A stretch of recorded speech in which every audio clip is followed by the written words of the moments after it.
Muchas gracias, muy bienvenidos, bienvenidas a todas las personas, estudiantes, profesores, universitarios, a este evento que hemos organizado ahora de la presentación del libro Narrativas de Estudiantes Universitarios sobre Racismo, Contribuciones desde Bolivia, México y Venezuela. Estamos muy contentos. Esta es eh, una de las presentaciones del libro. Hicimos una en mayo, nos acompañó Daniel Mato, participamos en una invitación de la Universidad de Costa Rica y en este momento estamos realizando una presentación con la participación de dos autores y dos comentaristas. Vale señalar que esta presentación forma parte del trabajo que desarrollamos diferentes profesores de la Universidad Pedagógica, Gabriela Sarmi, Saúl Velasco, em, Gisela Salinas y yo en el marco del seminario Formación Docente de Profesionales de Educación Indígena. Ujú. Y también en el marco del Laboratorio para la Erradicación del Racismo en Educación Superior. Bien, le doy la palabra a nuestro muy apreciado moderador, que también es autor de este libro, nuestro apreciado Joseph Usnaya, quien, voy a decir muy brevemente, es egresado de Sociología de la Universidad Mayor de San Andrés, especializado en Sociología Urbana de la Religión y de la Educación. Publicó diferentes investigaciones como El Censo en Bolivia, Apuntes para la construcción de un indicador de multilocalidad, el 2021, y Procesos periféricos de urbanización, el 23. El 2024 exploró el racismo en la educación superior, siendo autor de uno de los capítulos de este libro, y además fue editor de la ventana Sociología UMSA Escribe, apoyada por el Instituto de Investigaciones Sociológicas IDIS de la UMSA. Por lo tanto, le damos la palabra a nuestro muy apreciado moderador, Joseph Bustaño, para empezar formalmente esta presentación del libro. Gracias, Joseph. Muy buenos días, buenas tardes, cuando nos escuchen. Vamos a presentar el día de hoy el libro Narrativas de Estudiantes Universitarios sobre Racismo, Contribuciones desde Bolivia, México y Venezuela, la cual está coordinado por Cecilia Navia, Gabriela y Saúl, ¿no? Este libro abre muchas puertas a esta discusión y vamos a escuchar a dos de nuestros autores, ¿no? El primero es Diego Landeta, que está presente, y Lilian Cruz, ¿no? Vamos a ver un poco lo que Diego Landeta tiene. Diego Landeta es hablante de la lengua mazateca y pertenece a la comunidad mazateca de la región Cañada del estado de Oaxaca. Es licenciado en Educación Indígena en la Universidad Pedagógica Nacional, ubicada en la Ciudad de México, y también se graduó como maestro en desarrollo educativo en la misma institución. A lo largo de su trayectoria ha tomado parte en numerosos seminarios, congresos y ponencias. Asimismo, ha publicado artículos de diversas revistas y capítulos en libros centrando su línea de investigación en temas como la educación comunitaria, educación intercultural, los profesionales indígenas, la identidad cultural y lingüística y el racismo en la educación superior. Diego, damos la bienvenida a Diego Landeta para que nos dé su punto de vista sobre el texto. Muchas gracias, Joseph. Eh, pues buenas tardes a todas y todos. Antes de comenzar, quisiera expresar mi agradecimiento a los coordinadores de este libro, ¿no? Que me extendieron la invitación de poder participar en este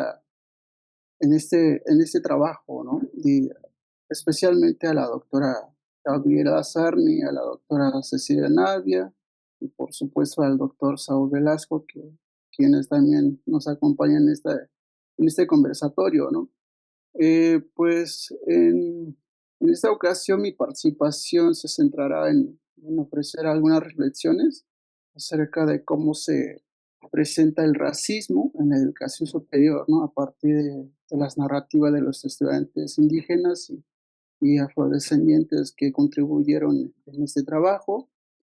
Eh, si bien es cierto que ese trabajo que hoy estamos compartiendo aborda narrativas de diferentes estudiantes de pueblos originarios y afrodescendientes de distintas regiones de México y América Latina, que dan cuenta de la existencia del racismo en nuestras instituciones educativas, principalmente en la educación superior, ¿no? Donde a menudo es poco hablado de estos temas. Habría que preguntarnos ahí por qué casi no se aborda el tema del racismo en la educación, ¿no? Y específicamente en la educación superior, ¿no?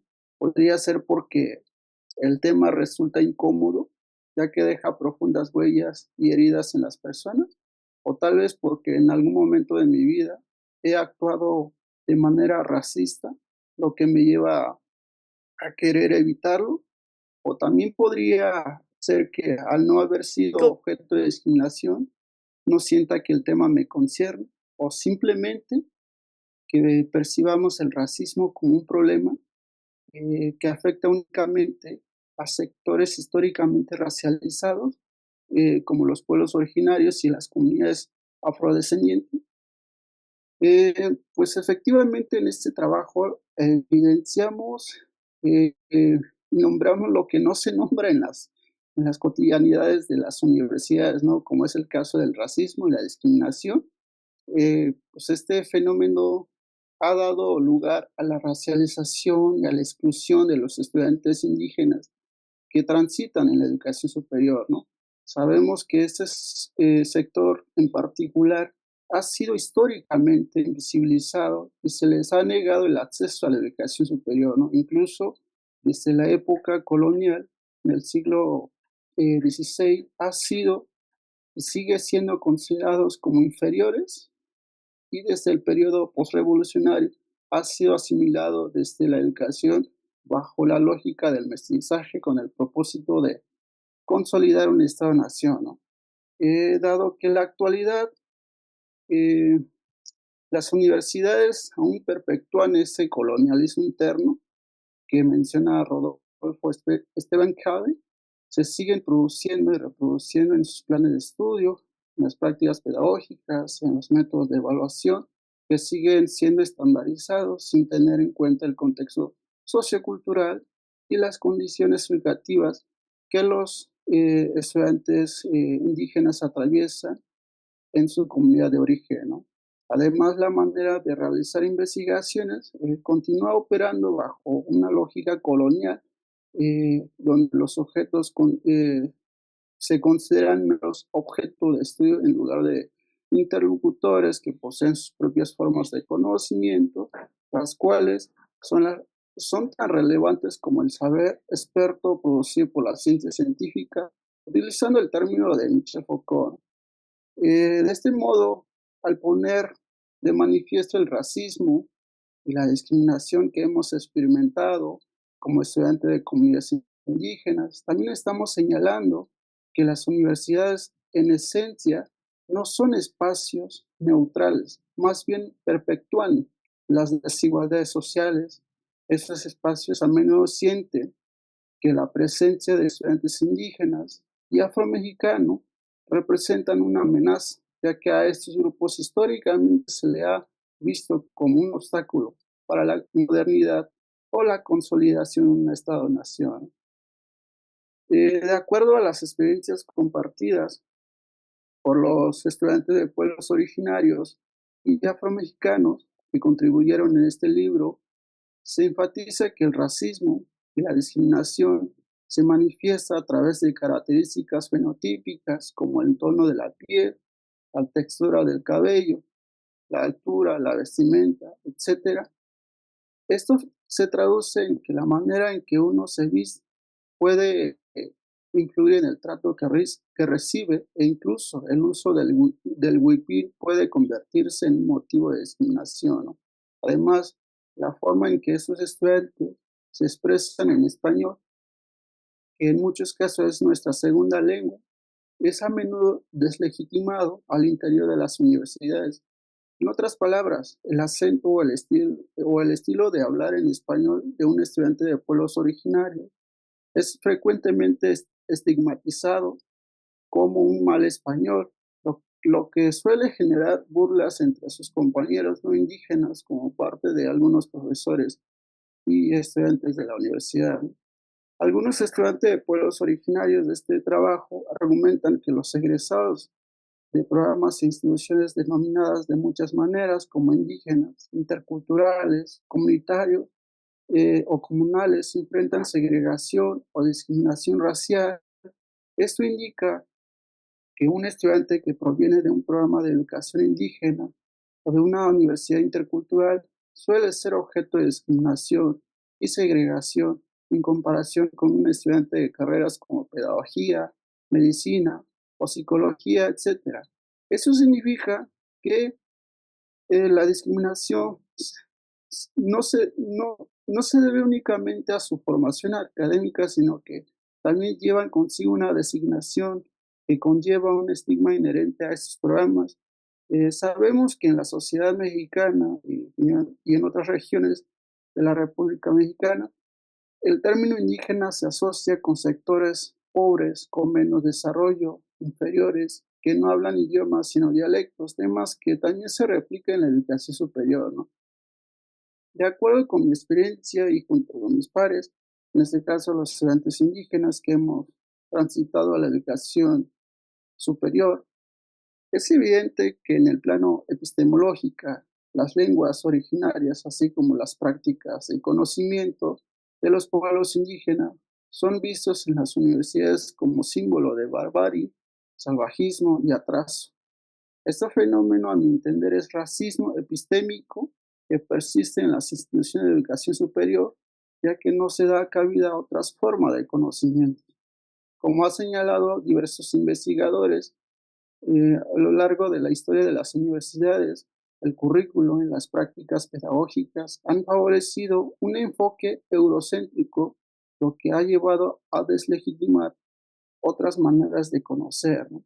Además, esto ha obstaculizado la posibilidad de abordar los saberes pedagógicos universitarios desde un enfoque de pluralismo epistemológico, tal como, tal como lo indica el filósofo León Oliver. Por lo tanto, no solo deslegitima otras formas de conocimiento, sino también Querido Diego, promueve querido un Diego, sistema. tienes 5 minutos más, por favor. Sí, sí, muchas gracias. Sino que también promueve un sistema educativo que refuerza estereotipos raciales y culturales. También he notado que una de las formas en que se manifiestan el racismo y en ocasiones el clasismo en las universidades se refleja en los comentarios despectivos dirigidos a los estudiantes indígenas. Frases como lo bajaron del cerro o viene de un pueblito son comunes en nuestras interacciones cotidianas. Esas expresiones asocian a los estudiantes indígenas provenientes de comunidades rurales con una imagen de inferioridad o menor educación en comparación con aquellas que habitan en zonas urbanas o que pertenecen a estratos socioeconómicos más elevados.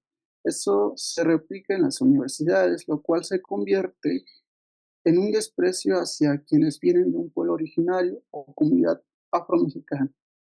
De este modo es posible compartir diversas experiencias de racismo que han experimentado los estudiantes de comunidades originarias en su trayectoria universitaria, pero el tiempo nos apremia, así que para ir cerrando considero que es fundamental realizar este tipo de estudio, es decir, documentar este fenómeno del racismo en nuestras instituciones.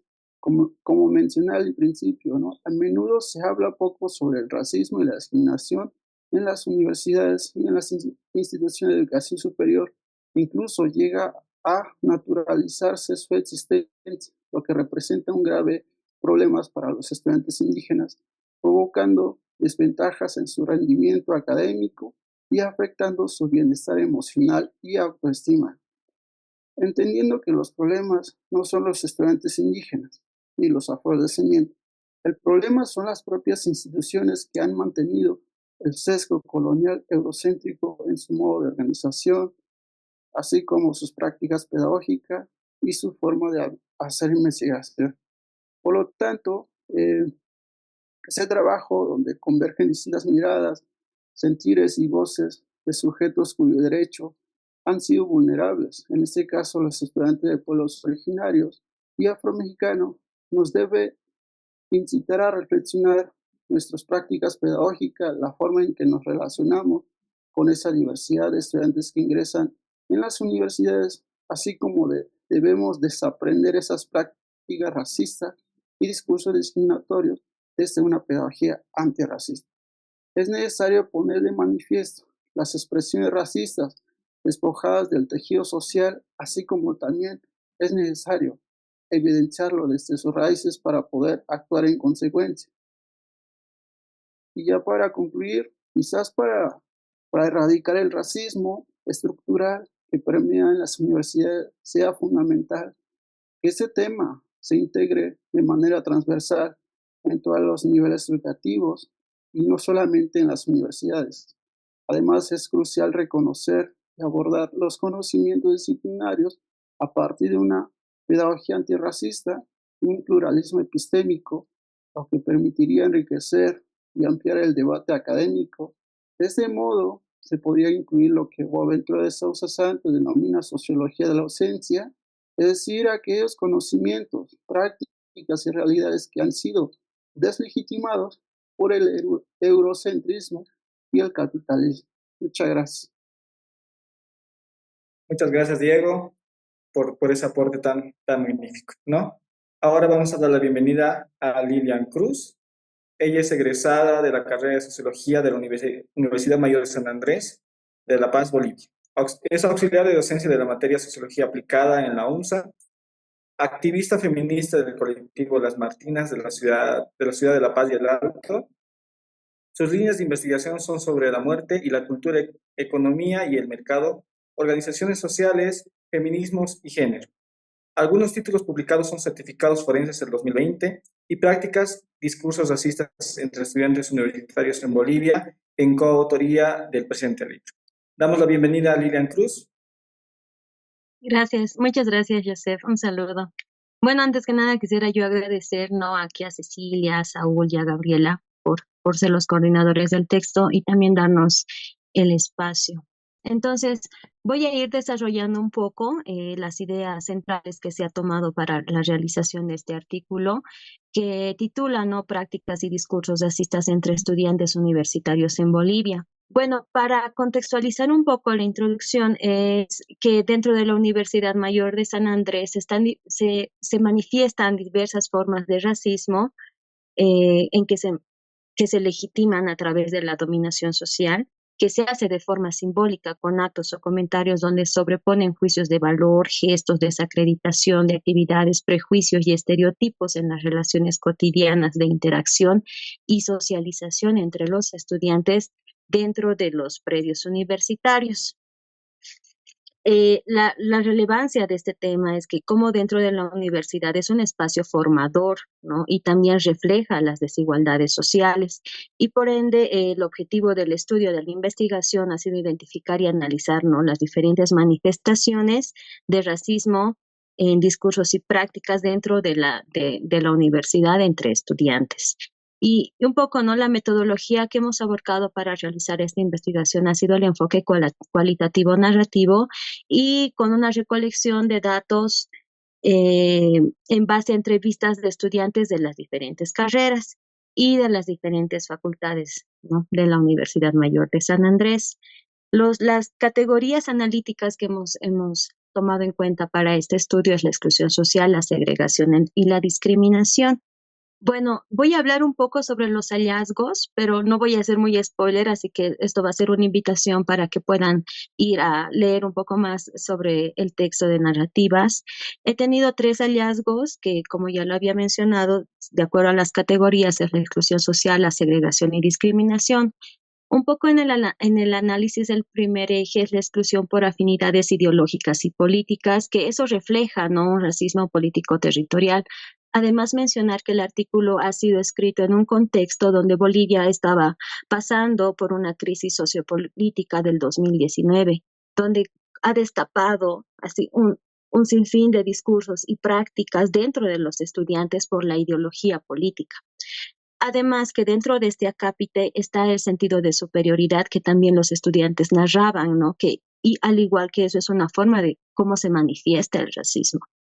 Ahora, en el segundo acápite sobre segregación, el análisis que hemos podido identificar es este alejamiento físico y simbólico que están basados en prejuicios y estereotipos entre estudiantes. Y además es interesante esta construcción de las dicotomías urbano y rural, ¿no? Que aún persiste y y está vinculado con la clase social. Y como tercer eje hemos tomado el tema de la discriminación y con todos los ejemplos y narrativas de los estudiantes que nuevamente les invito a que puedan leer, hay casos de discriminación por género, discapacidad y maternidad. Además que esta se intersecciona con el tema de género, de orientación sexual y la pertenencia política, ¿no? Una de las conclusiones del texto es los patrones que se han identificado, ¿no? Con estas categorías que hemos analizado. Además que hay mucho esto de la normalización del racismo en los espacios universitarios. Además que esta vinculación del racismo está con las desigualdades estructurales como la economía, el género y de clase, ¿no?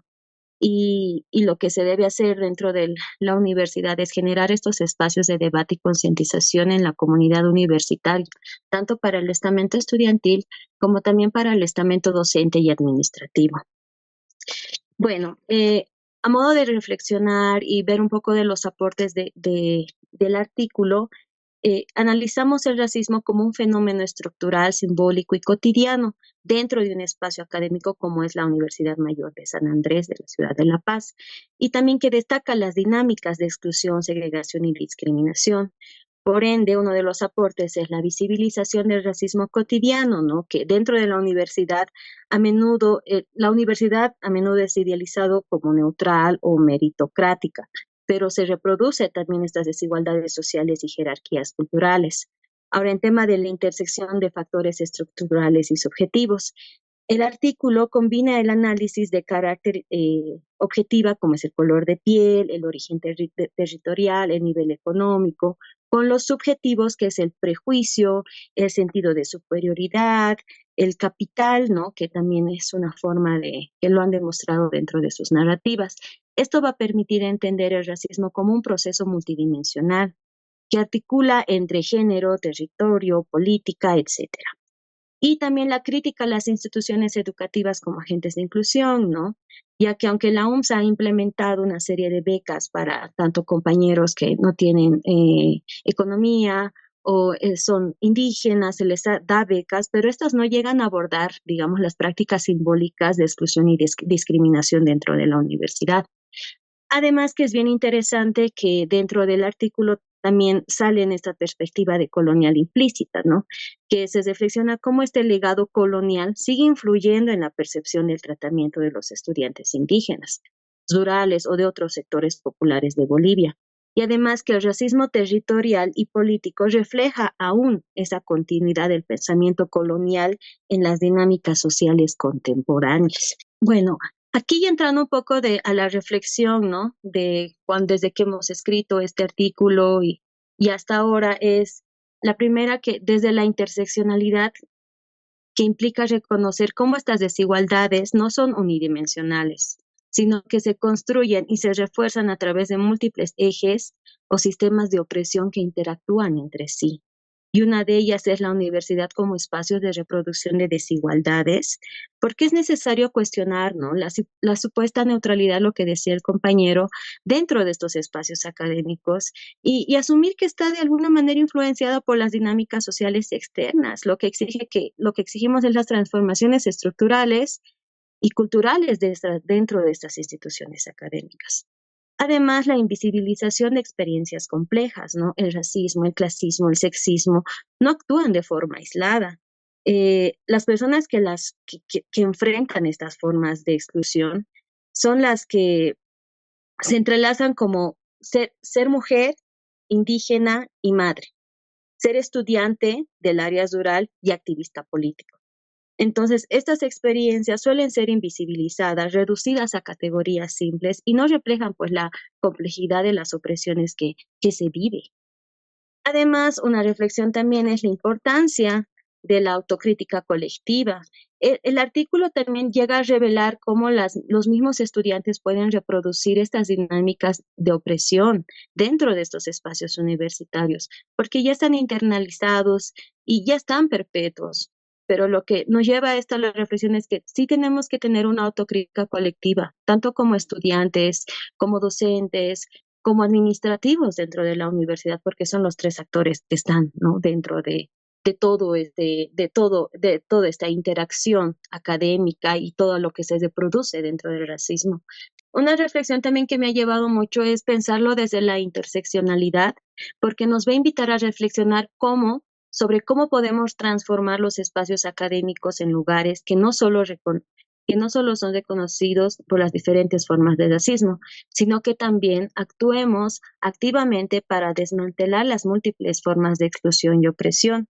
Y para esto se requiere pues un cambio institucional como un compromiso ético y político por parte de toda la comunidad universitaria, como ya lo había mencionado, en el estamento estudiantil, en el estamento de plantel docente y también como administrativos. Invito, ¿no?, a todas las personas que acá nos están siguiendo a que puedan leer este texto porque hay diferentes puntos de vista, diferentes perspectivas que creo que tenerlo eso nos va a ayudar a construir un espacio académico seguro y donde no tengan que desertar los estudiantes por todo este tipo de racismo que ya está interseccionalizado por el tema de género, por el tema de clase, etcétera, etcétera. Entonces, esa sería mi participación, querida Joseph. Muchas gracias, Lilian, por ese gran aporte. Bueno, vamos a hacer un poquito de retroalimentación, ¿no? Por todo lo que nos han aportado, tanto Diego y también Lilian, ¿no? Diego, por su parte, nos dice, por todos los estudiantes que él ha conversado, han relatado experiencias de acuerdo a la discriminación racial en diferentes espacios de la universidad se han ido viviendo, ¿no? En comedores, bibliotecas, pasillos, las cuales el trato de parte del personal administrativo y de seguridad han marcado mucho en esta composición de este capítulo, ¿no? Y también nos dice que dentro de estos mismos espacios es escasamente cuestionado, aunque existan esfuerzos por incorporar programas educativos, es muy poco cuestionado el tema del racismo, ¿no? Por el caso de Lilian Cruz, nos dice que también ella mucho remarca el tema de que dentro de estos espacios dentro de las aulas atraviesan excusas para utilizar quienes segregan racialmente a los estudiantes, ¿no? Para no conformar grupos con ellos, tienen diferentes cuestiones de políticas, etcétera, las cuales marcan de alguna manera el desenvolvimiento libre dentro de las mismas aulas de la universidad, ¿no? Con estas palabras vamos a dar la bienvenida a la segunda parte de nuestros ponentes, las cuales serían Mónica Navia y Gonzalo Soriano. Vamos a dar la bienvenida a Mónica Navia. Es licenciada en Literatura Hispanoamericana en la Universidad Nacional Autónoma de México. Es magíster en Literatura Latinoamericana en la Universidad Mayor de San Andrés, La Paz, Bolivia. Es docente y editora de la carrera de Sociología del Instituto de Investigaciones Sociológicas Mauricio Lefebvre de la UNSA, así como la carrera de Comunicación Social de la Universidad Católica Boliviana. Sus líneas de investigación son históricas de mujeres irreverentes durante la colonia española, educación en el lenguaje, narrativas autobiográficas, sociología de la imagen. Algunos títulos publicados son El sonido del silencio, fotografías de Doroteo Gianecchini y Vicento Macio en Turín, en coautoría del 2023. Reflexiones sobre una experiencia de lectura, relatos autobiográficos de estudiantes universitarios de Bolivia, el 2019. Las damas travestidas de Charcas, el 2017. Retratos del alférez Doña Catalina de Orauzo, el 2016. Lejos de tiempo, cerca de casa, el 2015. Y todo comenzó de nuevo en Memorias de Octubre. Damos la bienvenida a nuestra querida Mónica Navia para que nos dé la perspectiva respecto al texto. Muy buenas tardes, mil gracias, qué alegría poder compartir con Joseph, un muy querido amigo, con Liliana, ambos de Bolivia, personas muy, muy entrañables para mí. y esta vez con Diego y con Gonzalo desde México y desde Argentina, que nos van a contribuir, ¿no ve? Y ya Diego ha contribuido. Desde ya recomiendo la lectura del texto de Diego, es impresionante, realmente muy, muy valiosa. Por supuesto, la de Lily Joseph, a los que voy a mencionar a lo largo también de este trabajo. Es un agradecimiento desde el Instituto de Investigaciones Sociológicas CIVIS de la Universidad Mayor de San Andrés, de la carrera de Sociología, eh, porque de alguna manera hemos sido partícipes de este interesante proyecto de reflexión sobre la problemática del racismo en América Latina, inicialmente con una invitación que fue realizada a estudiantes de la carrera de Sociología para participar en el proyecto de la Universidad Pedagógica Nacional de México. Entonces, lo que inicialmente fueron conversatorios, talleres y seminarios internacionales que fueron agrupando a estudiantes de nivel universitario de Venezuela, de México y de Bolivia, poco a poco se fue conformando a partir del mismo diálogo que se fue construyendo en estas conversaciones, en una demanda que surgió de las reuniones entre los estudiantes y el equipo que ha dirigido este proyecto, Gabriela Sarni, Saúl Velasco y Cecilia Navia, eh, porque se vio el valor que tiene cada uno de los escritos, cada una de las ponencias y cada una de las reflexiones que han propuesto 12 estudiantes universitarios, y surgió de ellos mismos o de una compañera, no recuerdo bien, en una de las reuniones, la, como la invitación o la sugerencia de transformarlo en un libro. Y es así que en este momento tenemos el libro de narrativa de estudiantes con 12 textos, 6 compuestos por mujeres y 6 compuestos por varones, sin pensarlo, pero que muestra también un proyecto en equidad que me parece súper interesante, ¿verdad? Súper valioso, y que va mostrando estas reflexiones que cada uno tiene desde una amplísima diversidad de perspectivas, puntos de vista ideológicos, puntos de enunciación, ¿verdad? Desde los diferentes grupos sociales, desde los cuales fue escrito, o desde las propias reflexiones, perspectivas teóricas y metodológicas con las cuales se partió para realizar estos escritos. Así que lo que tenemos, yo pienso, es un excelente aporte, un aporte de diálogo, un aporte de construcción sobre un tema que pues tendríamos que decirlo, ¿no? Siempre no es algo que necesitamos, sobre lo que necesitamos hablar, dialogar, conversar, debatir, porque de acuerdo con los diferentes testimonios que hemos leído, está ahí presente, muy visible, aun cuando, por ejemplo, en el texto de Lilian, quien se refiere a Silvia Rivera, una importante socióloga boliviana, parece que está reencubierto, ¿no? Un poco oculto, pero que en determinado momento sale, no sabes cómo, no sabes por dónde, pero está en la vida, lo ve en la vida presente, en los espacios de la universidad. No voy a hablar un poco de los aspectos más conceptuales del libro, que creo que eso fue planteado muy bien en la primera presentación. Me interesaría hacer más bien una relectura de afirmaciones de los 12 autores del libro, muy rápida, para ir mostrando justamente esto. Y parto de una búsqueda de palabras que hice en el libro sobre racismo como huella, marca y herida en las palabras. Este elemento discursivo ha sido fundamental a lo largo de las 12 intervenciones. Por ejemplo, lo vemos en el caso del texto de Salvador Madrid, quien argumenta en una experiencia autobiográfica en su juventud, cuando era muchísimo más joven, un muchacho en el colegio, cómo él rechaza una relación amorosa y se ve obligado a responder las razones de ese rechazo y dice, respondí, estás muy morenita. Y los compañeros, cuando le preguntan por qué rechazó esa relación, ¿verdad? Están muy de acuerdo con el argumento que él recibe.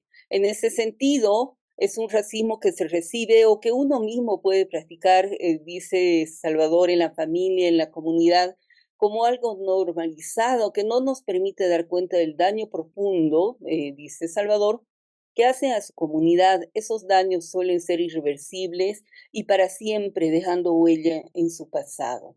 Joseph se refiere también, ¿lo ve?, a este tema, hablando un poco en relación con lo que plantea Franz Fanon y Fausto Reinaga en relación con una huella, el racismo como una huella que es indeleble, ¿verdad?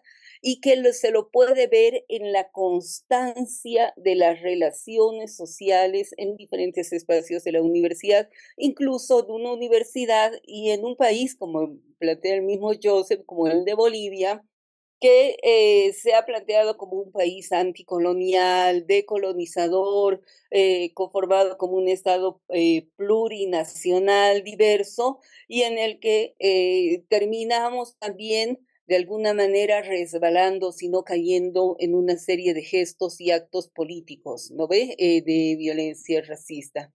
Me interesa mucho recordar el texto de Corazón de María Mayo Arias.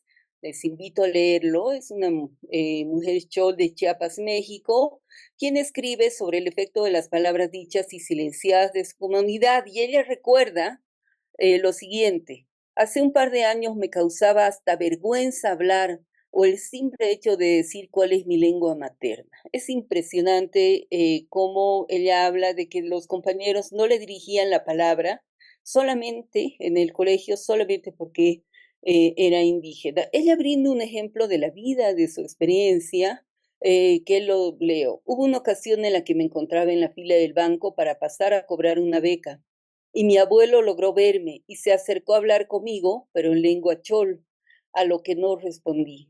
Me quedé en completo silencio haciendo el ademán de que no entendía lo que él me estaba diciendo.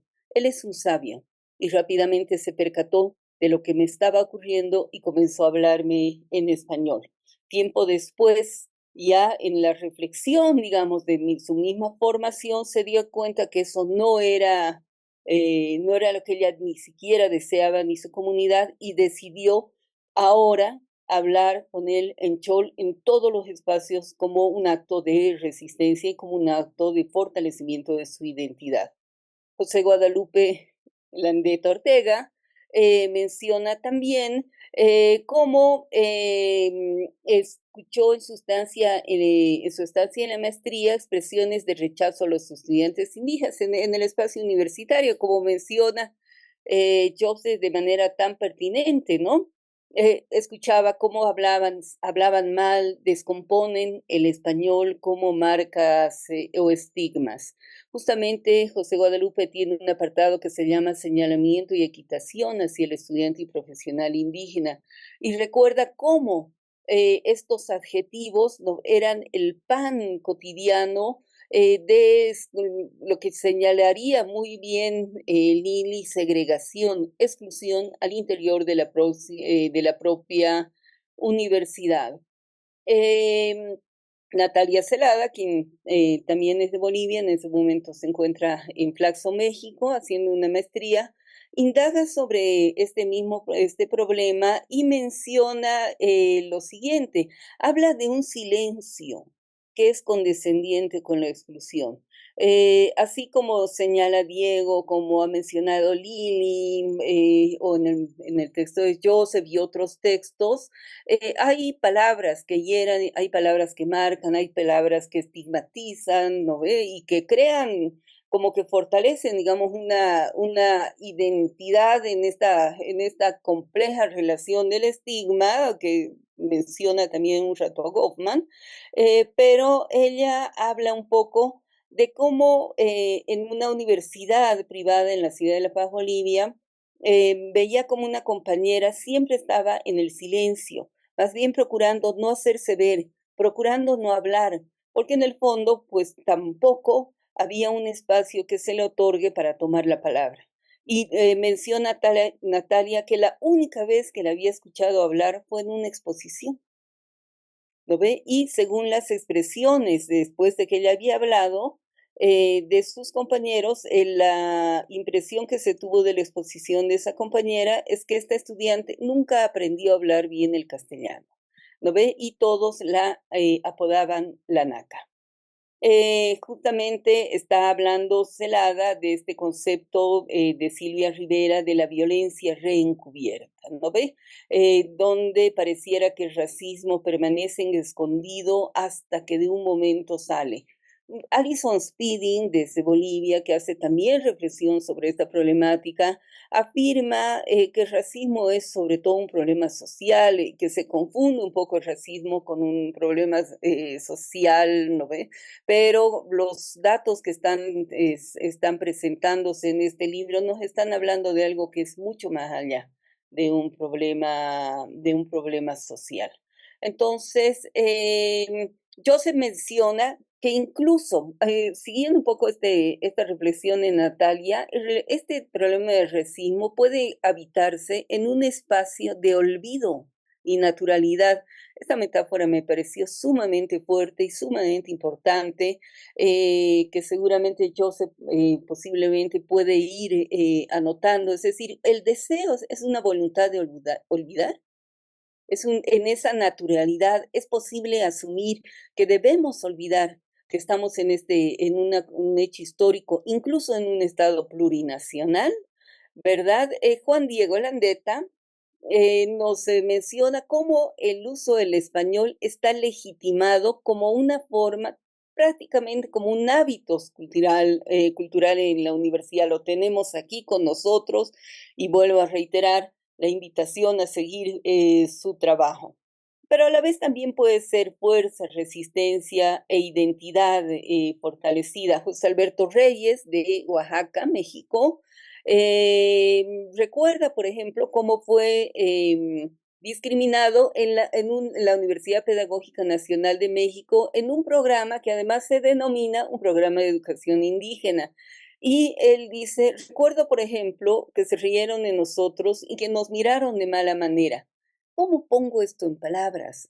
Se pregunta nuestro compañero. Es impresionante el impacto que tiene cada una de estas frases, como este libro está plagado de metáforas que están construyendo este sentido de la reflexión crítica sobre el racismo. Leticia Palma, por ejemplo, en un ensayo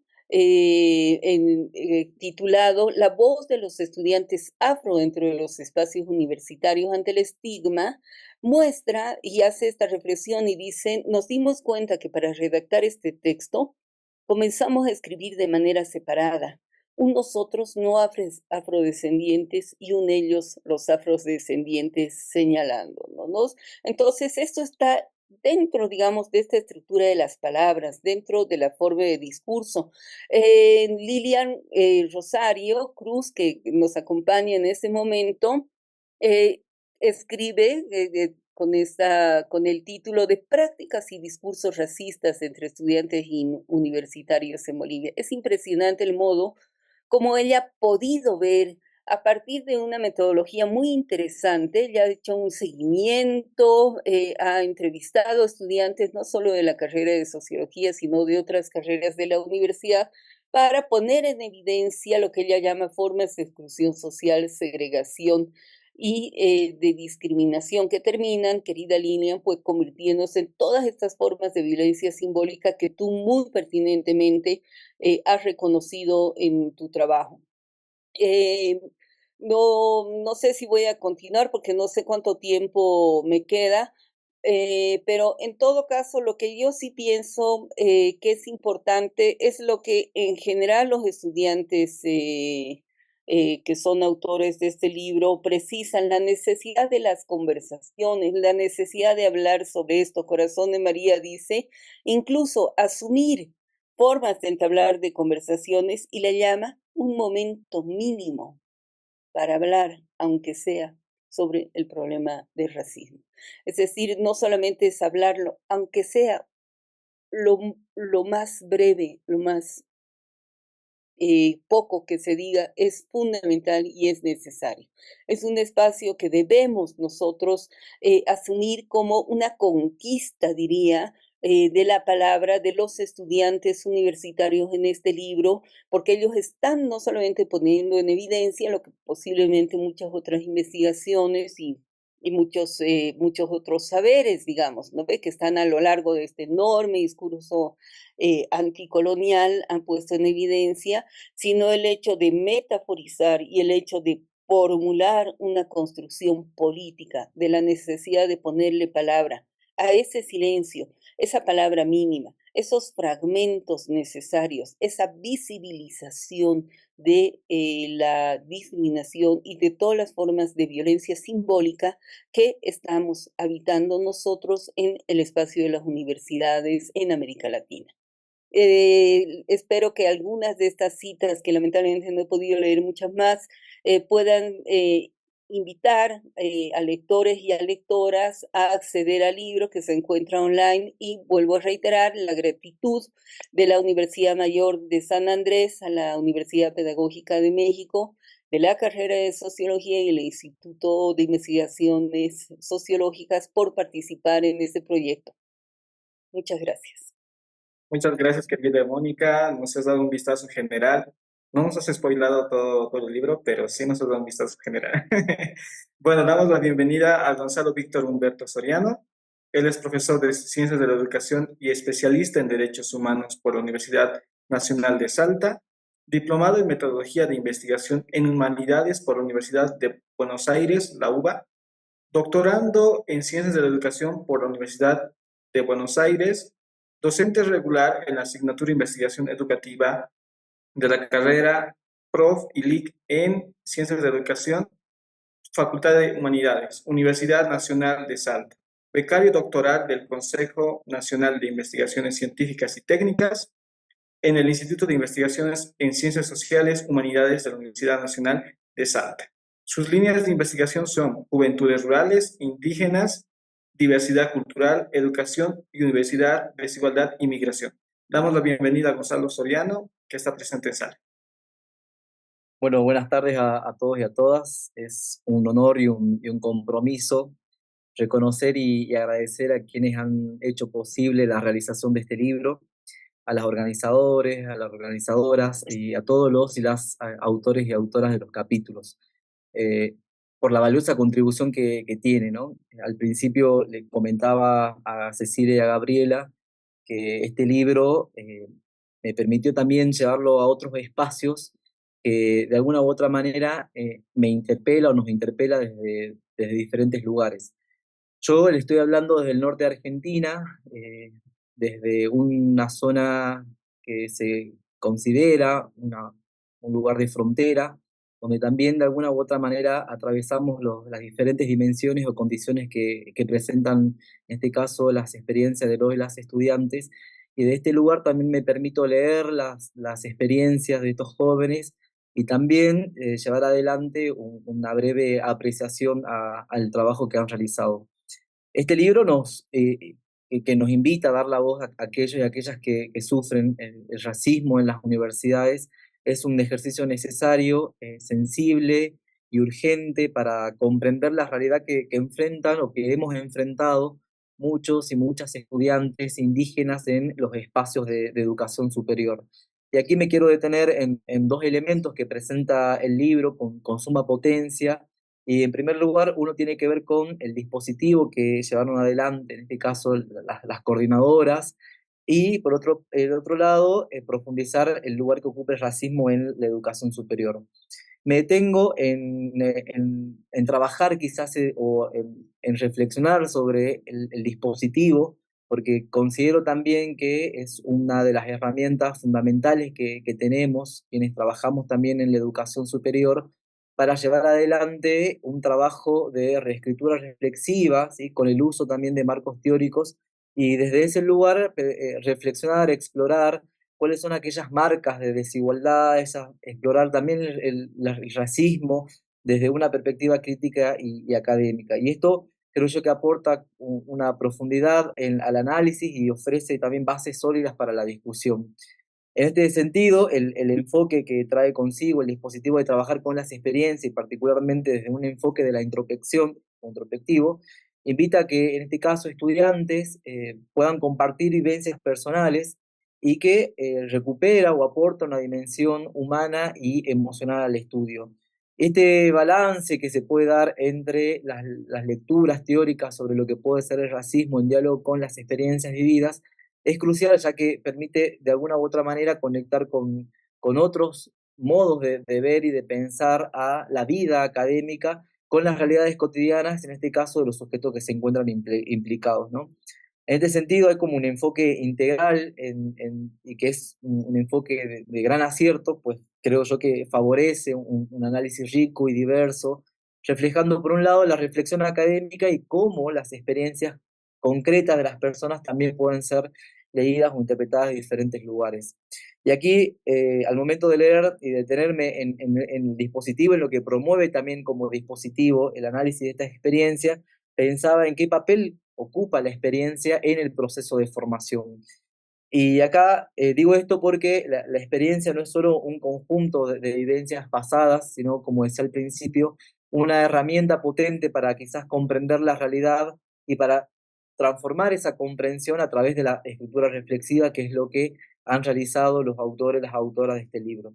Entonces, lo interesante de los textos, a partir del uso o el empleo de este dispositivo que tiene que ver con el trabajo en y desde la experiencia, es ver cómo se pone en relieve la importancia de mirarnos y reflexionar sobre nuestras propias prácticas y especialmente aquellas que están marcadas por estas marcas de desigualdad, estos sentimientos de desencanto, de frustración, ¿no?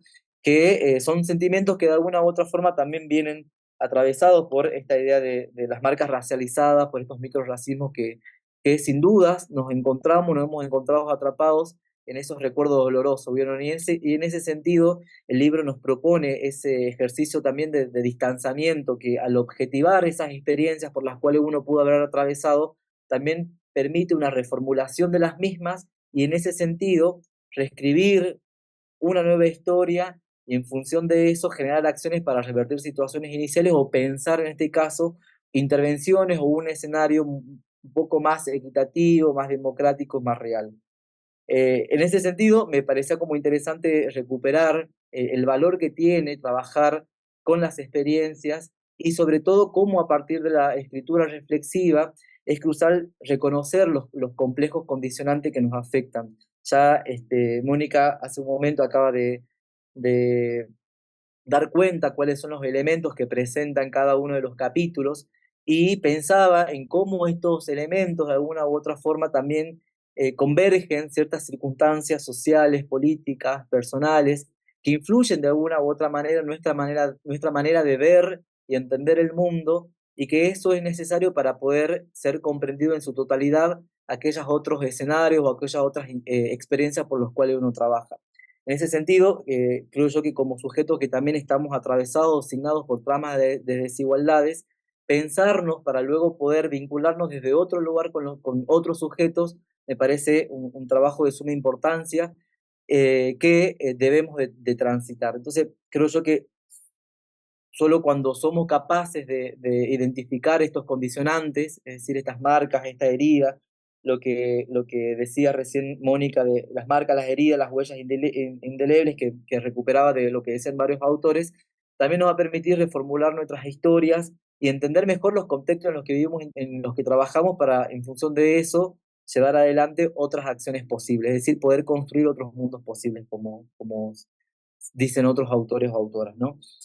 Eso por un lado en relación al dispositivo que me parecía muy interesante y también me interpela como formador que soy en la universidad o en los espacios de educación superior. Y por otro lado, un poco para continuar con la línea que se viene desarrollando, la línea de discusión que se viene desarrollando y lo que habilita puntualmente como línea de trabajo el libro, es pensar el lugar del racismo en la educación superior. Y acá, hace rato Diego planteaba o iniciaba su exposición, su presentación con una pregunta interesante de por qué no se aborda el racismo en la educación, ¿sí? Algo que quizás otras personas, y he escuchado nombrar, decir si existe verdaderamente el racismo en la educación superior.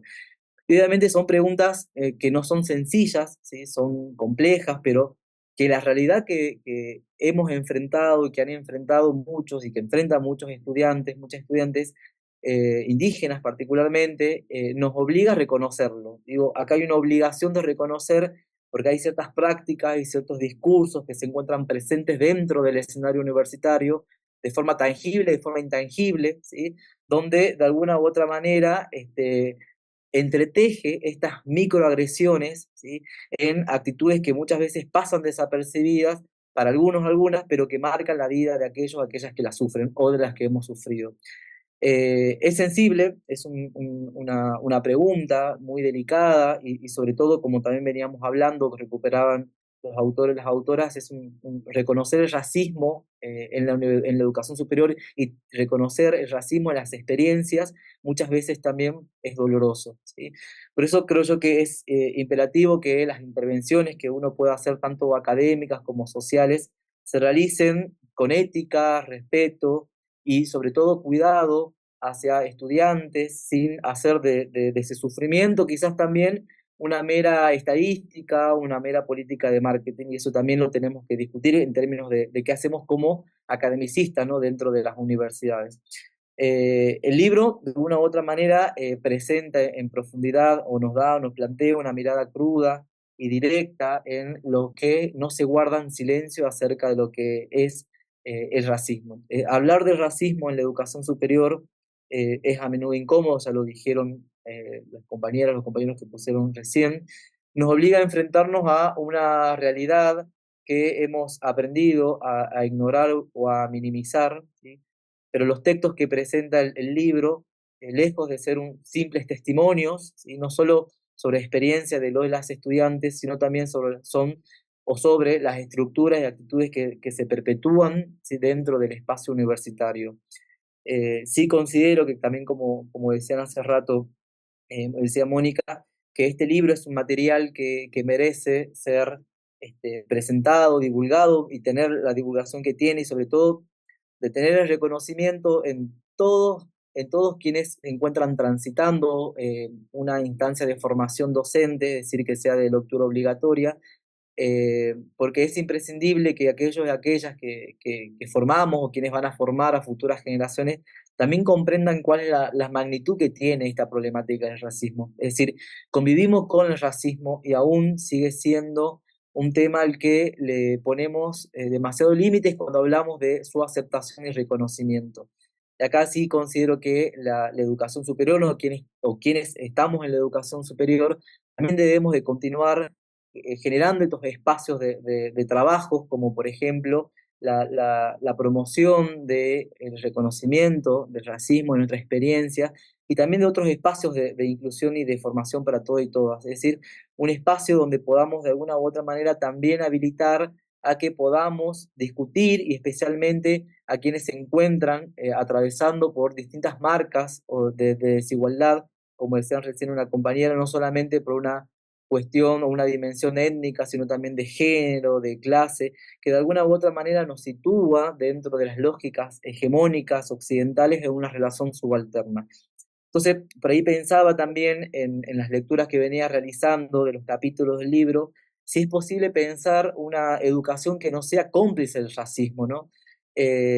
Y obviamente hay una respuesta rotunda que es un no, pero también decía hace un momento una compañera, y que me gustó un montón de esto, de pensar también la importancia de la autocrítica colectiva. Digo, es imposible construir una educación realmente inclusiva y de calidad si es que ésta no aborda de manera contundente la violencia estructural también del racismo que persiste en las aulas y que muchas veces uno quizás también las puede llegar a reproducir, ¿sí? Consciente o inconscientemente por la lógica también que se encuentra presente dentro de las universidades, ¿no? Como instituciones, y hablo quizás en Argentina, ¿no? Que es una institución que existe monocultural, donde todavía quizás en términos de currículas, en términos de políticas, recién estamos como transitando por el reconocimiento de otros modos de pensarnos en términos culturales e identitarios. Entonces, hay algo sostenible que en este contexto de las universidades, que es el racismo en la educación superior. Y digo que es insostenible porque no podemos seguir permitiendo que este problema se prolongue en el tiempo. Y el libro que tenemos a disposición es más que una denuncia, sino que es un llamado a la acción. Y digo que es un llamado a la acción porque nos invita a tomar conciencia de que la lucha contra el racismo es una tarea urgente y necesaria que no podemos posponer. Entonces, nos plantea una reflexión profunda sobre cómo miramos o cómo nos miramos, en primer lugar, como estudiantes indígenas, como estudiantes no que venimos de una clase social desfavorecida en función de distintos géneros, orientaciones sexuales, y cómo opera también la matriz del racismo que nos coloca o coloca a estudiantes en una posición en constante desafío, tanto personal como académico. Digo esto porque estas experiencias que se encuentran y que ahora lo estamos leyendo a la luz del racismo y del microrracismo, también como muchas veces, de alguna u otra manera, eh, posibilitan a que la permanencia de los sujetos en las universidades muchas veces se encuentra alterada. Es decir, que las experiencias de racismo muchas veces también promueve a que estudiantes no puedan o no elijan o no continúen eligiendo a la educación como un espacio de formación y producto de todas estas lógicas y prácticas que se encuentran presentes en la universidad, o quienes nos hemos egresado por ahí también pensar en términos de qué hacemos ahora con este reconocimiento, de esta reflexión que hacemos del racismo, de la lectura del racismo que podemos tener de nuestra experiencia, y en función de eso también generarnos o pensarnos como sujetos políticos de la educación y particularmente de los sujetos con los cuales uno trabaja.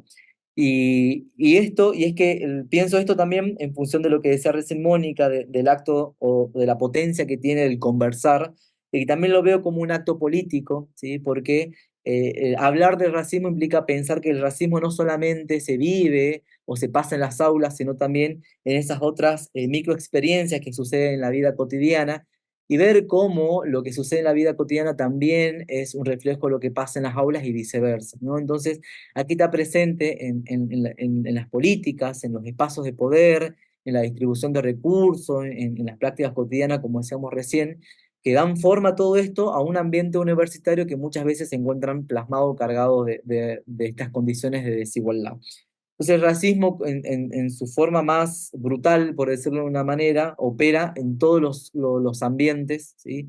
Como decíamos recién, desde la admisión de estudiantes, desde el reconocimiento del ingreso a cierto tipo de estudiantes, hasta la implementación de currículums que excluyen o minimizan ciertas cosmovisiones, particularmente cosmovisiones indígenas, y por lo tanto entonces el racismo en la educación superior es una responsabilidad colectiva y corresponde a todos los actores del sistema educativo, docentes, autoridades, estudiantes, que seamos parte activa de su erradicación, ¿no? Entonces, este libro nos invita a pensar, no solo documenta, ¿sí? Las vivencias de quienes padecen o hemos padecido el racismo, sino que también nos ofrece una valiosa oportunidad para reflexionar, para cuestionar las estructuras que lo permiten y sobre todo para comprometernos en la construcción de una educación superior que sea finalmente inclusiva, una educación que sea diversa y libre de racismo. Entonces, este es el desafío que creo yo que nos propone el libro como acción y que tenemos que tener o llevar adelante para transformar la educación superior en un espacio que celebre la diversidad, y que sea capaz de garantizar un trato igualitario para todos y todas, sin importar el origen étnico, cultural, género, orientación sexual, clase, ¿sí? Y solo así podremos pensar en una educación realmente justa y de calidad para todos y todas. Celebro la iniciativa, celebro esta herramienta, y lo pienso en el libro, porque posibilita o es para que otros y otras se puedan inspirar, tanto docentes como estudiantes, para reconocer cuál es la crudeza con la cual hemos transitamos las aulas, como siendo estudiantes y también siendo docentes, porque es algo que el racismo uno no escucha el racismo, sino que muchas veces uno también lo vive. Y lo vive y lo vivimos no solamente como estudiantes, sino también en diferentes otros espacios, siendo docentes, y cuando vamos o caminamos por la calle, cuando te preguntan por tu origen social, cuando te ponen en duda o bajo sospecha tu identidad. Entonces es muy necesario pensarnos para que en función de eso también podamos construir un lugar de enunciación y frente a eso también llevar adelante ciertos tipos de acciones que en busca o que permitan de alguna manera revertir estas situaciones y forzar otros mundos posibles, como decía hace un momento. Agradezco y celebro, en primer lugar, el dispositivo con el que han empleado el trabajo con los y las estudiantes, porque también es un dispositivo de trabajo que puede servir para quienes llevamos adelante la tarea de formación docente, y sobre todo celebro a quienes han participado de este dispositivo, a los y las estudiantes, por animarse, por adentrarse a esta tarea que implica de reflexionarnos sobre qué es lo que sucede, qué es lo que nos sucede, qué es lo que opera en función de los elementos que se entretejen dentro de los escenarios por el cual uno transita. Y decir que el reflexionar nuestras propias experiencias implica pensarnos también como un camino de ida, siempre lo pienso, porque implica que en función de la reflexión de nuestras experiencias, que uno lleve adelante o también se haga cargo de acciones futuras. No sirve de nada reflexionar por reflexionar si es que después de esa reflexión no viene una acción. Y yo creo que una de las acciones potentes que se han llevado adelante o que ustedes están llevando adelante es de la divulgación de la experiencia, que es ponerle rostro, ponerle voz a esas marcas, a esas heridas que uno también ha transitado. Y de ahí, bueno, trabajar o apostar también a lo colectivo, que decía recién Lilian también, que me parece sumamente interesante para empezar a pensar en una universidad donde tratemos de potenciar espacios de trabajo colectivo, espacios de trabajo donde podamos consolidar un horizonte político y en función de eso también apostar por esta idea de la educación justa y de calidad para todos y todas. Agradecerles por la invitación y espero que sigamos trabajando en esta línea que nos implica y que nos interpela desde muchos sentidos y muchos lugares. Bueno, muchas gracias, Gonzalo. Fue un aporte muy bueno y también nos diste un vistazo muy importante en el análisis interno de este texto, ¿no? Dentro de este capítulo o de los capítulos en sí, se proponen posibles salidas, posibles formas de erradicar el racismo, ¿no? Y se advierte de alguna manera esas variables que hay que tener en cuenta para el estudio previo, ¿no? Que tal vez dentro de nuestros análisis de indígenas o de nuestras raíces dentro de las universidades se debe dar una competencia más enfocada a lo que es nuestra forma de racismo, ¿no? Para finalizar en esta parte, resulta menester también el nombrar a cada uno de nuestros autores, ¿no? Natalia Celada Espejo, Juan Diego Landeta, Lilian Cruz, Joseph Usnayo, Leticia González, José Guadalupe Landeta, Corazón de María Mayo, Crisander Paz, Lorena Ipatí, José Alberto Reyes, Paloma Santos y Salvador Giovanni, que son 12 de los escritores que han dado una mirada muy profunda a esta problemática que es evidente y está permanentemente en nuestras aulas, lamentablemente, ¿no? Y con estas palabras, agradezco esta oportunidad de brindar este espacio. Ceci, te doy la batuta para que podamos continuar. Muchas gracias, Joseph. Bueno, ahora continuamos en colectivo, todos, todas. Un poco la idea en este momento es que podamos intercambiar, dialogar, plantear preguntas entre cruces. Y bueno, tal vez, si me permite, Joseph, ¿verdad? Retomar qué importante ha sido las contribuciones tanto de Liliana y Diego sobre sus capítulos, y sobre todo me interesa mucho lo que representó los capítulos en una relectura un poco. Em, lo hubieran escrito, yo quisiera preguntarles si después de, ya, salió publicado el 23, pero en realidad se escribió entre el 22. ¿Ustedes qué otra cosa más hubieran escrito o cómo hubieran aportado a Joseph también, ¿ah? Preguntaba también. ¿Creen que podrían haber dicho algo de otro modo? ¿Hay algo nuevo que se les presentó? Y o tal vez también sobre lo que decía Gonzalo, ¿verdad? El dispositivo, este dispositivo les pareció que detonó una mirada reflexiva, ¿no?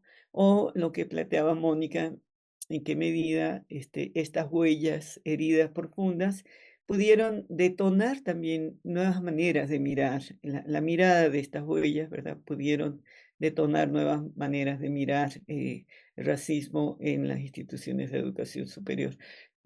Digamos, pensándolo un poco entre lo que escribieron los autores y las autoras, y a Mónica y a Gonzalo, pues un agradecimiento muy profundo. Y sobre todo, bueno, yo agradezco mucho a Mónica porque ella nos ayudó también al equipo que escribió este libro en el taller de narrativas a trabajar sobre la experiencia y sobre el relato, ¿no? Desde una perspectiva del nosotros y del yo, analítica y también literaria, porque escribir tiene también sus apuestas. Y a Gonzalo, esto que planteaba, la necesidad de tener una postura ética y política, yo diría ético-política, cuando uno trabaja con el relato narrativo de los estudiantes y de las estudiantes, sobre todo en un tema que es tan complejo, tan doloroso, pero también es polémico y puede generar y detonar también otras situaciones. Yo pensaba, por ejemplo, que uno puede escribir para seguir recordando, seguir relatar de manera constante el dolor, lo que te ha lastimado, lo que te ha molestado, lo que te ha afectado, pero te puedes quedar simplemente en un nivel superficial de ello, casi como en una comunicación de televisión, por decirlo así, y si no profundizas, o puedes también generar daño o contribuir a la reproducción del racismo. O puedes hacer una escritura desde la interpelación, desde el cuestionamiento de las instituciones y del currículum y de los propios actores educativos, y me refiero no solo a los académicos, me refiero también entre los mismos estudiantes y las autoridades, y desde esta interpelación entonces tú haces una escritura que busca la no repetición, ¿verdad? La no repetición, lo que implica pues el compromiso en la producción de las narrativas y de los relatos, de no contribuir a su reproducción. Entonces, bueno, perdón, ya me extendí un poquitito, les doy la palabra. Si quieren, igual José por ahí está. Quien quiera responder, empezar con algunas respuestas. Y el diálogo. Como tú lo has dicho, ¿no, querida Ceci? Este texto se ha escrito el 2022 y bueno, en un contexto doloroso también, ¿no? Porque estaba, como ya lo había mencionado, Bolivia estaba pasando por estos temas, problemas sociopolíticos, y como también la carrera de sociología, ¿no? Se ha organizado para responder, pero era escuchar, porque en ese momento yo también era autoridad era parte del Centro de Estudiantes de Sociología. Entonces era ver todas las interacciones de mis compañeros, de mis propios compañeros, compañeras, esos discursos que ellos realizaban, ¿no? Por ejemplo, por la ideología política, y está en el texto, ¿no? Que tú eres, no sé, que tú eres pitita porque apoyas a esto, no, tú eres esto, y todo ese tema ha generado a mí como que no sé si rabia, pero incomodidad. Y yo era, ¿qué está pasando? ¿Qué está pasando en todo esto? Y Perdón, ahora, a lo ¿no? mejor, Cuando, Ilian, ¿podrías aclarar al público qué significa eso de ser pitita? bueno, Porque claro, no sí, es que a identificar veces, esto, perdón. bueno, en los problemas sociopolíticos del 2019 ha habido como un choque ideológico, cultural, no sé, político sobre todo, donde mencionaban, ¿no?, a las personas que son pititas porque había un tema de clase también, así que esto de pititas de clase, ¿no? Es como que ellos no están por parte de, no sé si en los otros países, de la organización social de los masistas. Entonces, ellos han, como que aquí en la ciudad de La Paz ha habido mucha convulsión de acuerdo a eso, de que no, que Evo Morales, que ha hecho fraude y salían personas, y había, pero por el otro lado donde decían, no, no había fraude, es de pueblo. Entonces, eso se ha reflejado dentro de la universidad, dentro de esos discursos de segregación, de que no, no te juntes con él porque él es así, o no te juntes con él porque él apoya a esto.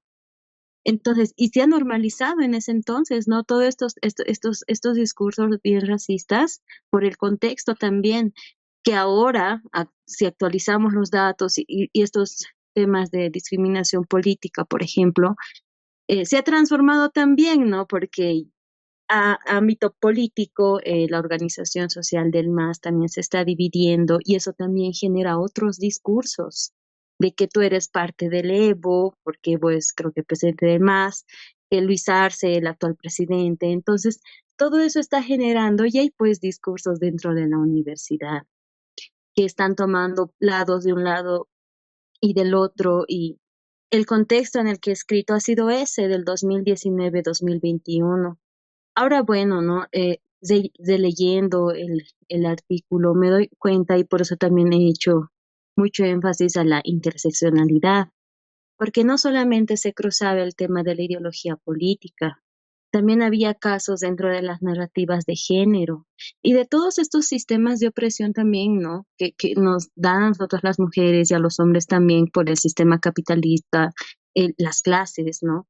El sistema patriarcal, la violencia de género, como también se estaba reflejando y se intersecciona con el racismo dentro de la universidad. Además que es bien interesante también cómo este sistema colonial, ¿no? Este sistema se va también reflejando en las narrativas, como esta segregación territorial, ¿no? Porque había un compañero mencionaba y está también escrito en el artículo de, tú eres del Alto, tú deberías irte a estudiar a la Universidad Pública del Alto, ¿qué haces aquí abajo? No te queda más cerca vos irte ahí que venirte hasta acá, porque evidentemente la compañera tenía que recorrer 3 horas o 2 horas, ¿no? Desde Viacha hasta acá, hasta la ciudad de La Paz. Entonces, esos comentarios, por ejemplo, ¿no? Y había otro también sobre esto de las ideologías, de que no te juntes con ella, que te vas a convertir vos igual como son ellas. Entonces, están bien normalizados. Y creo que para mí, personalmente, el escribir el texto era también a modo de desfogarme y decir, esto está pasando, esto se está normalizando y hay que hacer algo con esto. Y ahora releyendo el artículo es más de, hay que reflexionarlo desde la interseccionalidad, hay que reflexionarlo desde las, estas fuerzas, estas dinámicas que se van construyendo y refuerzan al racismo, porque no solamente viene solo el racismo, sino se está interseccionalizando.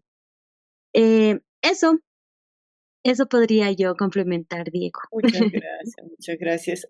Si quieren, Sí, le doy la palabra a Gonzalo. y Gonzalo, si me lo ajá. permiten, Bien, yo adelante. quisiera retomar el último fragmento del texto de Lilian, que me parece muy importante y que también refleja un poco lo que otros textos se han presentado. Lilian dice, cierra esta reflexión con la... no, perdón. Lilian dice, es urgente, no importante o necesario realizar espacios de debate, concientización sobre estos temas para reconocerlos y prevenirlos con el fin de denunciar y combatir la normalización de estas prácticas como ahora se hace. Sí, respondiendo un poco a tu pregunta, ¿qué ha cambiado? Pero en ese momento de crisis que nos tenía todos muy sensibles, ¿no? Pero bueno, en otros países y todo, ¿qué ha cambiado en relación con antes y ahora? Yo diría, estamos en la misma situación de urgencia, ¿no ve? Y creo que ese término que utiliza Lilian es muy importante. Eh, Combatir, trabajar para la erradicación del racismo es realmente una situación que nos pone siempre en ese límite, en esa territorialidad de la que ella habla, que seguramente se ve en Venezuela, se ve en México, ¿verdad? Y en otros países, es como una invasión de espacios simbólicos, ¿verdad? Que son impenetrables y que marcan fronteras y que generan diferencias, como ella misma lo ha planteado, que no son solamente, también están las diferencias de género, están las diferencias de clase, de origen social y todo. Creo que es pertinente, digamos, por lo menos abrir nuevamente el debate, si es que la Universidad Pedagógica Nacional está interesada en esto, asumir este término que utiliza Lilian, la urgencia de seguir trabajando sobre esto. Muchas gracias, Mónica, excelente, urgente y urgente. No sé, Gonzalo quiere, o Diego. Ujú. Sí, coincido Ok. con Lilian y con Mónica. Me parece muy pertinente el subrayado también que hace Mónica de los aportes de Lilian en el texto. Y sí, yo creo que el racismo no es un fenómeno aislado, ya Lilian lo venía hablando, sino que está estructuralmente vinculado a estas desigualdades sociales, políticas, económicas, de género, de clase, y que particularmente afectan a las poblaciones indígenas, ¿no?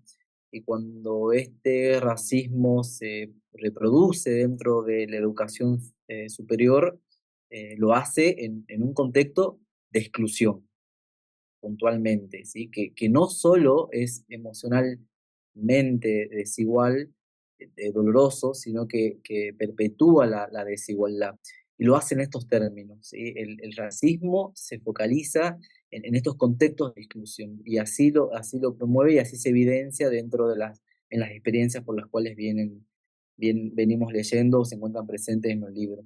Entonces, por ahí pensaba en cómo las estudiantes que participaron también del libro no solo deben luchar por el derecho a acceder a la educación superior, eh, por esas dimensiones o condiciones con las que también traen consigo, desde su casa u otros espacios, sino también contra un sistema que no los reconoce como iguales, que no valora su cultura, sus saberes, sus lenguas, y esto genera una brecha que dificulta su integración y participación plena en la vida académica. Reafirmo lo que decía Mónica y lo que dice Lilian en su texto de la urgencia de trabajar esta temática, no tan solo en términos de reflexión teórica, sino también en términos de reflexión práctica, de deslacer. Y creo yo que es una contribución para la academia es la divulgación de las experiencias en estos formatos de escritura reflexiva, que luego habilita, obviamente, a generar acciones. Bueno, ahora, ¿qué hacemos con esto que tenemos en mano? ¿Cómo nos hacemos cargo de la lectura, la reflexión que hemos hecho en nuestras propias experiencias? Y me parece una tarea urgente, como dice Lilian, y sobre todo que es posible hacerlo. Es posible porque en la medida que uno también reconoce estas otras experiencias en otros sujetos, pensamos que no estamos solos ni solas. Y en esa comunalidad que vamos construyendo, encontramos la fuerza necesaria y suficiente para poder o apostar por un estar juntos, donde nos sostenemos a partir de acciones micros que uno puede hacer en la cotidianidad y sobre todo estas otras acciones como la que estamos compartiendo ahora, ¿no? Así que Eso quizás para complementar lo que de la exposición y lo que venías reflexionando con lo que proponía Cecilia, Mónica y Lilian. Muchas gracias, Gonzalo.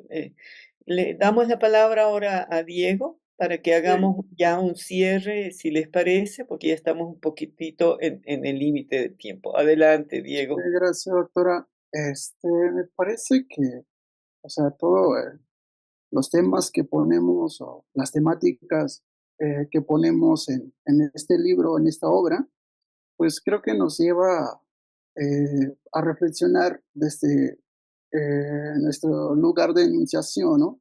Cómo estamos, o sea, cómo nos relacionamos con los otros, ¿no? Como profesores o como autoridades educativas, ¿no? Porque justo también, pues creo que la intención de este material es eso, ¿no? De ir como reflexionando nuestras prácticas y desde una pedagogía antirracista, ¿no? Que justo también, pues muchas veces en nuestras cotidianidades, y justo como yo lo mencionaba en mi participación, ¿no? Que en las universidades poco se habla de este tema del racismo, ¿no? ¿Y por qué? Pues porque es un tema sensible y como ya lo habían mencionado, ¿no? Que es un tema sensible que, que, que creo que a unos o unos cuantos pues no le gustaría tocar este tema porque dejan heridas o dolorosas, ¿no? Entonces creo que eso es como, o sea, en un inicio creo que eso es lo que pensábamos al momento de realizar este trabajo, ¿no? O de contribuir en este material, ¿no? Qué poner en este material, si ponemos como nosotros lo estamos viendo, porque también, pues sí tienes que tener como la ética ahí para poner lo que no se debe o lo que sí se debe, porque estamos dentro de una institución, ¿no? Entonces, o quizás podría ser que estamos dentro de una institución, ¿no? Por esa razón, en ese momento también como que sí, este, pues sí tenía como, eh, pues, tenía pensado escribir de otra forma, sin afectar a terceros, este, pero de igual manera, igual, ahora que pasé la maestría, ya concluí la maestría, entonces creo que ahora si me vuelven o si vuelvo a realizar otro trabajo en torno al tema del racismo, me parece que estamos también descuidando el tema del racismo epistémico, ¿no? Que eso también nos lleva a otra dimensión, ¿no? Que justo también se ve, o sea, se ve muy evidenciado al interior de las universidades, ¿no? O sea, por ejemplo, también se ha debatido qué lecturas o textos estamos leyendo en las universidades, ¿no?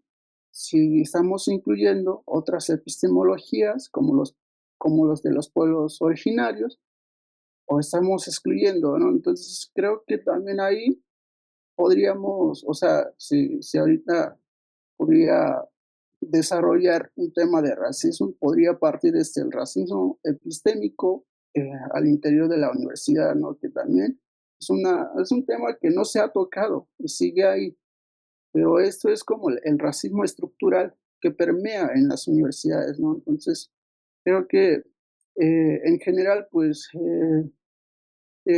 todos los que estuvimos participando en este material, pues, pues pusimos o evidenciamos el racismo desde nuestros ángulos, desde nuestras trincheras, ¿no? Y creo que eso también da como, es la riqueza que tiene este material, ¿no? De ir como pensando, cómo erradicar el racismo en la educación superior, ¿no? Cómo ir erradicando el racismo en la universidad, porque justo como yo mencionaba al inicio, ¿no? Es un problema que afecta a los estudiantes indígenas, o sea, es un problema no, no de los estudiantes indígenas, sino es un problema de la institución, porque la institución es la que no permite que la diversidad de estudiantes que ingresan, ¿no? Por eso decía desde la perspectiva de colonial, que es pues sí, se ha venido cuestionando que es una institución colonial, eurocéntrico, que mantiene ese sesgo monocultural, ¿no? Y que no permite pues esas otras formas de conocer, ¿no? Desde las visiones de los pueblos originarios.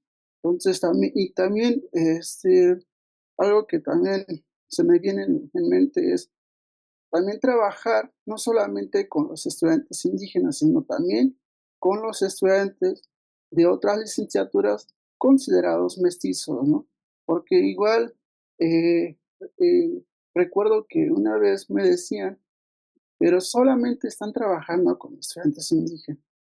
Es lo mismo está pasando o lo mismo ha pasado con el enfoque intercultural, que se está entendiendo como sinónimo de indígena. Y también es lo mismo que está pasando con el tema del racismo, que solamente estamos trabajando con estudiantes indígenas, ¿no? Y habría que trabajar con estudiantes mestizos que también han pasado discriminación, racismo, incluso ellos mismos han sido racistas, o sea, muchas cosas podemos encontrar en esas experiencias, ¿no? Y creo que también valdría la pena pues ir pensando los trabajos desde esa mirada. Muy bien, muchísimas gracias. Es verdad, ellos pudieron también ser racistas, pero también ser discriminados y ser racializados. El racismo está muy distribuido. Entonces, bueno, agradecemos muchísimo. A Mónica Navia tuvo que retirarse, a Gonzalo Soriano, Diego Landeta, Lilian Cruz, por su participación en esta relectura de nuestro libro Narrativas de Estudiantes Universitarios, contribuciones desde Bolivia, México y Venezuela, y creemos que todavía queda mucho por desarrollar, por investigar, que es un tema sensible, y es más sensible cuando queremos estudiarlo desde nuestras propias instituciones. Es más fácil investigarlo hacia afuera, ¿verdad? Eso implica compromisos muy fuertes, tanto para la academia como para las autoridades universitarias y estatales como ministerios y secretarías o secretarías de educación, dependiendo de los países. Queremos, por supuesto, desde el Seminario Docencia Universitaria y Formación de Profesionales de Educación Indígena, Retos para una Descolonización Académica, FPI, invitarlos a todos a leer el libro. Está disponible en nuestra página fpiupnvirtual.mx. Ustedes pueden buscar en la página editorial de la Universidad Pedagógica Nacional, como también un agradecimiento muy especial al IDIS, Instituto de Investigaciones Sociológicas de la UNSA de Bolivia, por la participación en la coedición, y a la UPN pues por contribuir en este trabajo, y en especial, como siempre, al equipo de Gaby Trejo, Faruk Isaac, el equipo audiovisual y de difusión de la UPN, por hacer posible esta transmisión y estarnos siempre acompañándonos en este proceso. Agradecemos a quienes nos escuchan y nos miran desde otros contextos. Les enviamos un fuerte abrazo a todos, a las y los autores que han estado también atentos a esta presentación, y esperamos que este diálogo continúe, Gonzalo, Diego, Lilian, y con todos los y las autoras en diferentes momentos. Abrazos inmensos y muchas gracias. Gobierno de México.